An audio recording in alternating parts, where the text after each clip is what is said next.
তাহলে এটা কি বলো? কেন জাবার? হ্যাঁ, তাহলে উপরে যখনই সোজা এরকম দাগ টানা থাকবে তখন কি বলবো এটাকে? জাবার। তাহলে উপরে দাগ টানা থাকলে কি বলবো? জাবার। যে কোনো অক্ষরের উপরে থাকুক। হ্যাঁ, আচ্ছা এটা কি বলো? কেন জের বলবো? হ্যাঁ, তাহলে নিচে যদি কোনো অক্ষরের লম্বা দাগ টানা থাকে তাহলে কি বলবো? জের। আচ্ছা এটা কি বলবো? কেন? উপরেও তো এটা আছে, এটাকে পেশ বলছি না, এটাকে কেন পেশ বলবো? এটাও তো উপরে আছে, তাহলে এটা কি হবে? হ্যাঁ, এটা উপরে গোল পাড়া থাকলে কি হবে? এটা পেশ। আর সোজা যদি দাগ টানা থাকে তাহলে জাবার। বলো জাবার। আচ্ছা এটা কি বলো তো? সুকুন বা জাজম। সুকুন বা জাজম। এটা একা একা পড়া যায় না, এটা আগের অক্ষরের সঙ্গে মিলিয়ে দিতে হয়। এটা যে অক্ষর থাকবে তাকে কি করবে? আগের অক্ষরের সঙ্গে মিলিয়ে পড়তে হয়। ঠিক আছে, এরপরে দেখো হামজা সাকিনের বর্ণনা পড়বো আজকে আমরা। কোনটা পড়বো? হামজা সাকিনের বর্ণনা। হামজা সাকিনের বর্ণনা। হামজা সাকিনকে একটু ঝটকা দিয়ে পড়তে হয়, একটু ঝটকা দিয়ে পড়তে হয়। হামজা সাকিন কি করে পড়বো? একটু ঝটকা দিয়ে। বলো। আচ্ছা হামজা সাকিন আবার তিনটে আকারে লেখা হয়। হামজা সাকিন কটা আকারে লেখা হয়? তিনটা আকারে। কখনো আলিফের আকারে লেখা হয়, কখনো কার আকারে লেখা হয়? আলিফের আকারে। কখনো ওয়াওয়ের আকারে লেখা হয়, কখনো ইয়ায়ের আকারে লেখা হয়। তাহলে এগুলো আলিফের আকার আছে, কিন্তু এগুলোকে কি বলবো? হামজা বলবো। এটা কি বলবো? হামজা বলবো। এটা ওয়াও লেখা আছে, কিন্তু এটা কি বলবো? হামজা বলবো। এইখানে ইয়া লেখা আছে, কিন্তু ইয়া বলবো না, কি বলবো? হামজা বলবো। কি বলবো বলো? হামজা বলবো। বলো কি বলবো? হামজা। তাহলে এটা আলিফ লেখা আছে, কিন্তু কি বলবো? হামজা। এটা ওয়াও লেখা আছে, কিন্তু কি বলবো? হামজা। এটা ইয়া লেখা আছে, কিন্তু কি বলবো? হামজা। কেন হামজা বলবো এগুলো? হামজার তিনটা আকার। হামজার তিনটা আকার। কখনো আলিফের আকারে লেখা হয়, কখনো আলিফের আকারে লেখা হয়, কখনো ওয়াওয়ের আকারে লেখা হয়, কখনো ইয়ায়ের আকারে লেখা হয়, কিন্তু প্রকৃত পক্ষে এটা কি? হামজা। এটা কি? হামজা। দেখো এবার উদাহরণ দেখো। এটা কি? হামজা তো। তাহলে বা কি বলবো? বা। বা কারণ কি? হামজা সাকিন একটু ঝটকা দিয়ে পড়তে হয়। ঝটকা দিয়ে। বলো ঝটকা দিয়ে পড়তে হয়। কি বলো? কাকে ঝটকা দিয়ে পড়তে হয়? মনে হামজা সাকিনকে। হামজা সাকিনকে একটু ঝটকা দিয়ে পড়তে হয়।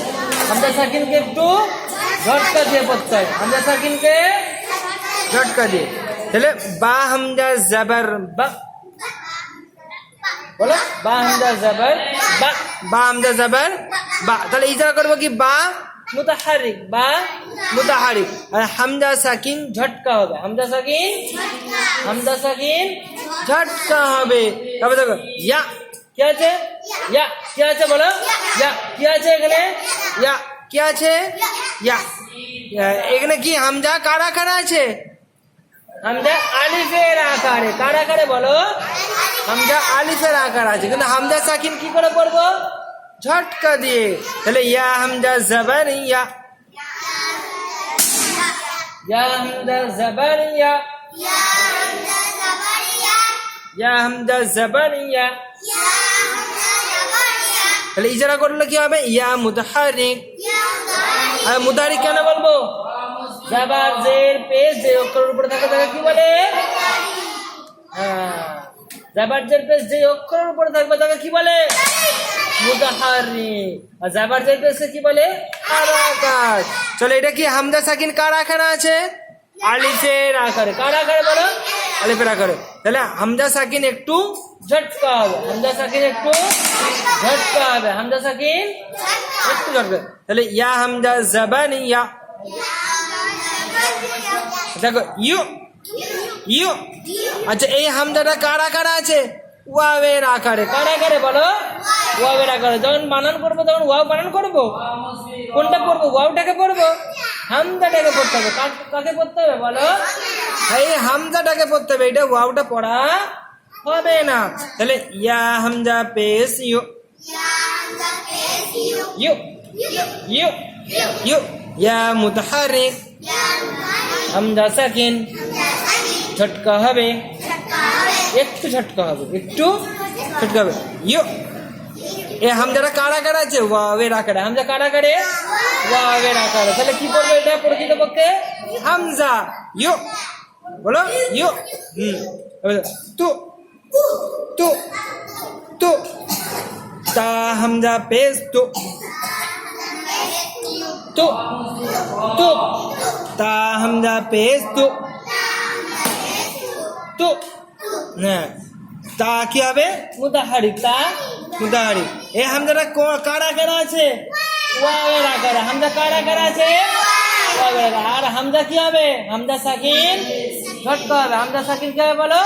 ঝটকা হবে। তাহলে তু তু তু।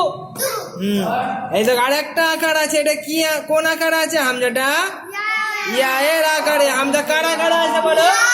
ইয়ায়ের আকারে। বি, এটা কি হবে? বি বি। হ্যাঁ, বা হামজা জের বি, বা মুতাহারিক। হ্যাঁ, হামজা সাকিন ঝটকা হবে। আরে হামজাটা কার আকারে আছে? ইয়ায়ের আকারে আছে। হামজা কার আকারে? ইয়ায়ের আকারে। বি বি।